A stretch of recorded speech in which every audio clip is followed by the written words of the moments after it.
और हेडलाइंस के बाद अब खबरों को विस्तार से जानेंगे। मुख्यमंत्री जयराम ठाकुर का दावा है कि इस बार फिर से बीजेपी की ही सरकार बनेगी। जयराम ठाकुर ने न्यूज 18 से खास बातचीत में कहा कि हर तरफ से मिल रही रिपोर्ट यही बता रही है कि बीजेपी फिर से सत्ता में आ रही है। इसमें विधानसभा चुनाव संपन्न हो गए हैं और चुनावों की गहमा गहमी के बाद अब किस प्रकार से दिनचर्या नेताओं की बीत रही है, लीडर्स की बीत रही है, इस पर हम कुछ चर्चा करेंगे। आज हमारे साथ मौजूद हैं मुख्यमंत्री जयराम ठाकुर। ठाकुर साहब, चुनाव संपन्न हो गए और एक बहुत हैक्टिक शेड्यूल आपका, अब कैसे दिनचर्या बीत रही है, उसके बाद कैसे रिलैक्स कर रहे हैं खुद को? देखिए, अब तक सिर्फ इतना ही है कि बाहर जाना नहीं होता है, अन्यथा लोगों से मिलना जुलना, बातचीत तो सारा चुनाव कैसे रहा, किस प्रकार से सारी चीजों को लेकर के हमारी कैंपेन रही और उसके बाद आकलन, ये सारी चीजें चल रही हैं। व्यस्तताओं के लिए तो मेरा शेड्यूल लगभग जैसे मेरा पहले रहता था, सुबह से शाम तक हम लोगों को जो भी मिलने के लिए आते हैं उनसे मिल रहे हैं, मिलकर के बात कर रहे हैं। हम जब बाहर लोगों से बात करते हैं तो फोकस मैक्सिमम लोगों की चर्चा का होता है कि इतनी सीटें आ रही है, ये आकलन, हर व्यक्ति का अपना अपना आकलन है। आपके पास भी ऐसे आकलन आ रहे होते हैं आजकल, तो चर्चा चली रहती होनी। देखिए, आकलन तो आ रहे हैं, सब जगह से आ रहे हैं और लोगों ने बहुत बारीकी से पोलिंग बूथ वाइज बैठ करके आकलन निकाले हैं, असेसमेंट। लेकिन मेरा ये मानना है कि वो आकलन भी एक आवश्यक है, सही है तो जब ईवीएम खुलेगी तब आएगा। लेकिन मुझे इस बात की खुशी है कि जितने भी अभी तक अलग अलग एजेंसीज के माध्यम से जो सर्वे हुए हैं, जो आकलन हुए हैं, असेसमेंट हुए हैं, उसमें सभी में एक चीज तो बताई गई कि भारतीय जनता पार्टी फिर सत्ता में आ रही है, भारतीय जनता पार्टी की सरकार बन रही है। आंकड़े अलग अलग हैं थोड़े बहुत,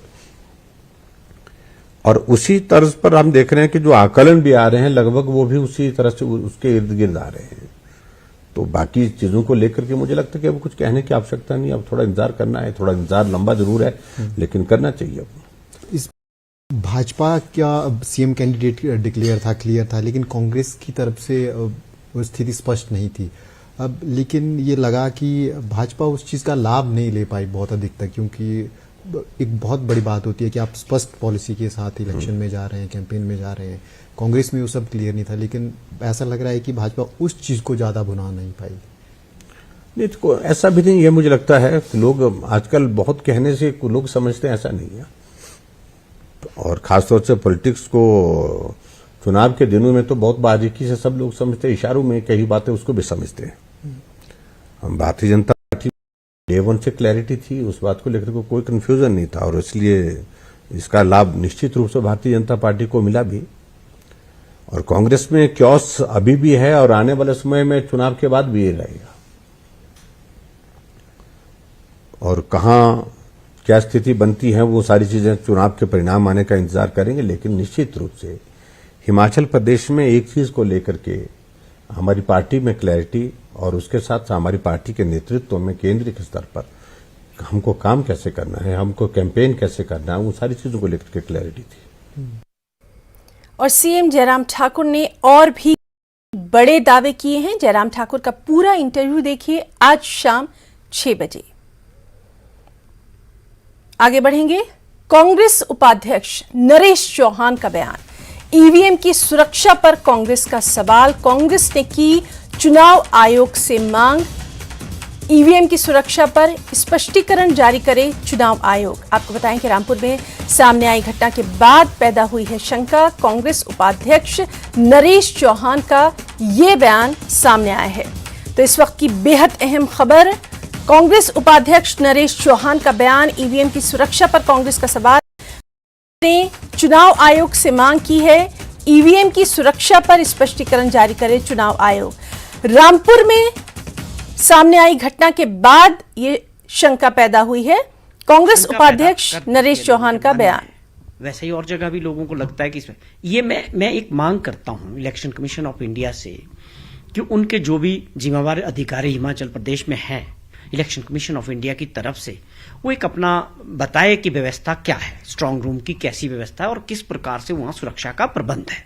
वो इस वक्त बताना बहुत जरूरी है। उनकी तरफ से इसकी एक स्टेटमेंट आनी चाहिए थी जिससे पास बना रहे, क्योंकि अब ये अगर इस प्रकार से कांग्रेस के कार्यकर्ता कई जगह बैठे हैं या सीवी जो कैमरास लगाने की बात हो रही है, तो मैं समझता हूं ये बहुत इंपॉर्टेंट है कि ये सुरक्षा का कितनी सुरक्षा में क्या घेरा है और किस प्रकार से आप पूरे प्रदेश की जो जनता है उनको भी विश्वास होना चाहिए और जो पॉलिटिकल पार्टीज है उनको भी विश्वास होना चाहिए।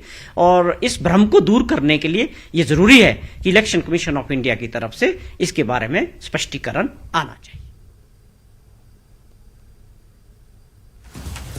तो आपने सुना अभी कांग्रेस उपाध्यक्ष नरेश चौहान का ये बयान, जिसमें उन्होंने सुरक्षा पर चुनाव आयोग से स्पष्टीकरण जारी करने की मांग की है।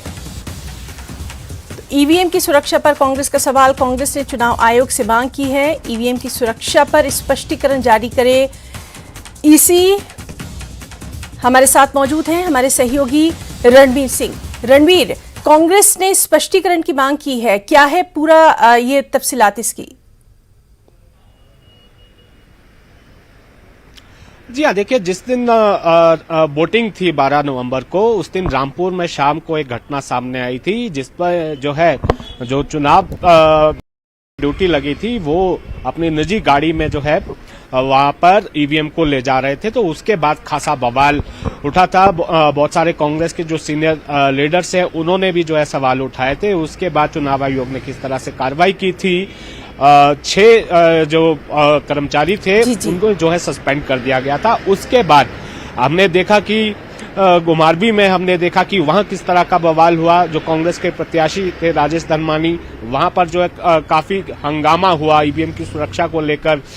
और उसके बाद अब ऊना से भी इस तरह की खबर निकल कर आ रही है कि जो कांग्रेस के जो लोग हैं, जो कांग्रेस के नेता हैं, उनको लग रहा है कि वो आशंकित है कि ईवीएम स्ट्रांग रूम में सुरक्षित है या नहीं। अभी सोलन जिले की बात करें, धर्मपुर माफ कीजिएगा कसौली की तरफ से भी एक आधी ऐसी सूचना निकल कर आई जिस पर सवाल उठाए जा रहे थे। हालांकि जो चुनाव आयोग है उसकी तरफ से, निर्वाचन विभाग की तरफ से बिल्कुल ये साफ कहा गया है कि 3 टायर वो व्यवस्था है, सुरक्षा व्यवस्था। 3 तरह की व्यवस्था इसमें की गई है, जिसमें सबसे भारी तौर पर जो जिला पुलिस के जो लोग तैनात होते हैं, उसके बाद राज्य सुरक्षा के राज्य पुलिस के जो कर्मचारी हैं, अधिकारी हैं, उनको ड्यूटी पर लगा दिया। जो मुख्य जो स्ट्रांग रूम है वहां पर जो केंद्रीय सशस्त्र बल होते हैं वो तैनात होते हैं। तो इसी तरह की कोई शंका नहीं है। तो लेकिन यहाँ पर जिस तरह से अलग अलग जगहों से खबरें निकल कर आई, तो कांग्रेस थोड़ी सी यहाँ पर चिंतित लग रही है। हालांकि सीधे तौर पर ये तो नहीं कहा कि ईवीएम से छेड़छाड़ हो सकती है, लेकिन कांग्रेस ये कह रही है कि सुरक्षा को लेकर सवाल है। अब कुछ एक स्थान ऐसे हैं जो संवेदनशील लग रहे हैं कांग्रेस को, वहां पर तंबू गाड़ के बैठना पड़ेगा, पैरा कांग्रेस के लोगों को देना पड़ेगा। इसलिए कांग्रेस का जो मुख्यालय है यहाँ पर, यहाँ से जो स्टेटमेंट कांग्रेस के उपाध्यक्ष ने जारी की है पर एक स्पष्टीकरण दिया जाए, एक स्टेटमेंट निर्वाचन विभाग की तरफ से दी जाए, सुनिश्चित की जाए कि स्ट्रांग रूम पूरी तरह से सुरक्षित है और वहां पर जो जरूरी व्यवस्थाएं होनी चाहिए सुरक्षा को लेकर वो वहां पर उपलब्ध करवाई जाए और वो सुनिश्चित किया जाए निर्वाचन आयोग की तरफ से।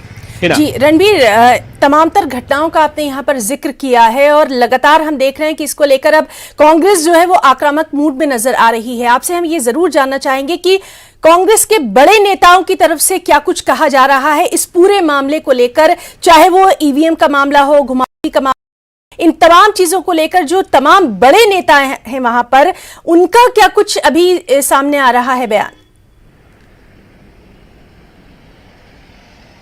जी हाँ, देखिए, जाहिर सी बात है, जैसे मैंने पहले जिक्र किया कि रामपुर में जो घटना सामने आई थी, हालांकि उसमें किसी तरह की कोताही ऐसी जिसमें छेड़छाड़ जैसी बात है वो सामने नहीं आई है। ये चुनाव आयोग की तरफ से भी कहा गया, जो वहां पर रिटर्निंग ऑफिसर थे उनकी तरफ से बाकायदा इस मामले में बताया भी गया जब ये आदेश जारी हुए सस्पेंशन के प्रारंभिक तौर पर। हालांकि उस पर भी विवाद ये हुआ कि जो कर्मचारी संगठन है किया, उन्होंने ये भी कहा कि व्यवस्था चुनाव आयोग की तरफ से पुख्ता नहीं थी, तो इस वजह से मजबूरी में ये करना पड़ा। बड़े लीडरों की बात करें तो यहाँ पर विक्रमादित्य सिंह ने उसी वक्त जो है ट्वीट किया था जी, और जी।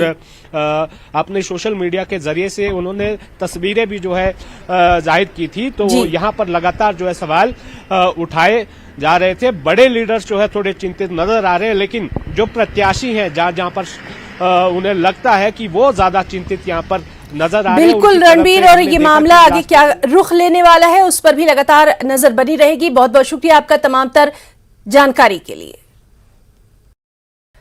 कांगड़ा में ईवीएम मशीनें कड़े सुरक्षा पहरे में 15 स्ट्रांग रूम में सुरक्षित रखी गई हैं।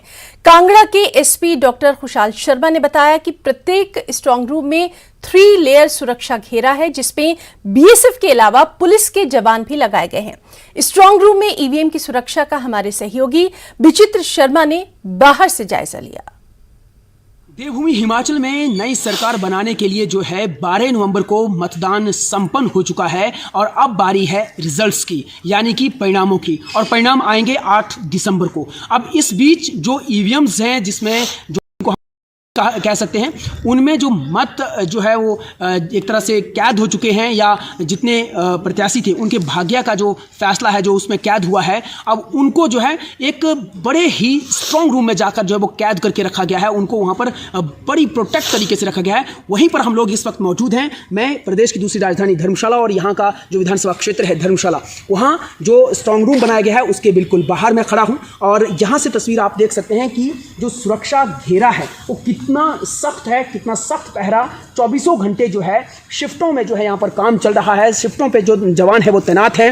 बीएसएफ की 3 सेक्शन, रिजर्व बटालियन, और इसके अलावा जो है जो स्थानीय जिला पुलिस होगी उनका कड़ा पहरा जो है यहाँ पर लगाया गया है। आप देख सकते हैं कि ये 24 घंटे यहाँ पर आपको ये 3 टायर सिस्टम जो लगाया गया है सुरक्षा का, वो आपको नजर आएगा। हर लिहाज से जो है यहाँ पर जो है कड़ी निगरानी रखी जा रही है। इनफैक्ट कई जगहों पर जो है ये भी देखा गया है कि जो प्रत्याशी हैं उनके भी जो एजेंट्स हैं वो भी इस स्ट्रांग रूम के बाहर, यानी ऐसे स्ट्रांग रूम्स के बाहर जो है डेरा डाल के बैठे हैं, ताकि कहीं पर अगर उनको लगता है कि कहीं गड़बड़ी हो सकती है, उनको जो है वो भी अपने नजरिए से, अपनी लिहाज से जो है वो चेकआउट कर रहे हैं। अगर बात हम लोग कांगड़ा जिला की करें तो एक बार मैं फिर से दिखाएं, कांगड़ा जिला की करें तो 15 स्ट्रांग रूम जो वो बनाए गए हैं, और बाकायदा उसके लिए जो यहाँ के पुलिस अधीक्षक हैं डॉक्टर खुशहाल शर्मा, उनकी ओर से जो है बताया गया है कि हर जो स्ट्रांग रूम होंगे उनके बाहर जो है इसी तरह से कड़ा पहरा रहेगा, जिस तरह से कड़ा पहरा आप यहाँ पर धर्मशाला में देख पा रहे हैं। धर्मशाला से विचित्र शर्मा, न्यूज़ 18 हिमाचल। कांगड़ा में मतगणना के लिए तैयारियां शुरू हो गई हैं। 8 दिसंबर को होने वाली मतगणना के लिए 13 मतदान केंद्र बनाए गए हैं। साथ ही ईवीएम को कड़े पहरे में स्ट्रांग रूम में रखा गया है।